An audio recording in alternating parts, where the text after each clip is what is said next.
Hi, if you are running a fitness studio, then this video is for you. Today we are going to talk about how you can track your expenses of a fitness studio in a Notion template. So let me quickly turn off my webcam so that the screen is visible.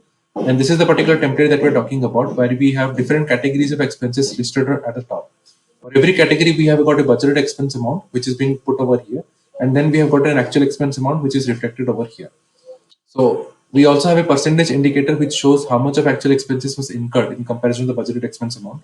So as you click over here and enter the new value, the percentage indicator also updates as per that because we have entered a higher value over here in the budgeted expense. And the actual expenses is being pulled from the table at the bottom. So as you change these values over here, you can see that the values also get updated at the same time at the top. So in order to edit a particular category, click on this pencil icon and you can edit the category name over here. And if you want to delete any particular category, simply click on this three dot and click on delete, the category will delete it. At the same time, if you want to add a new category, click on this new page and the new category will add it for a use case. And jumping on the summary section, you can see that we have got a budgeted expense value which is being reflected, the actual expenses which is being pulled from the table over here, the difference in between the both, and the percentage of actual expenses incurred so far.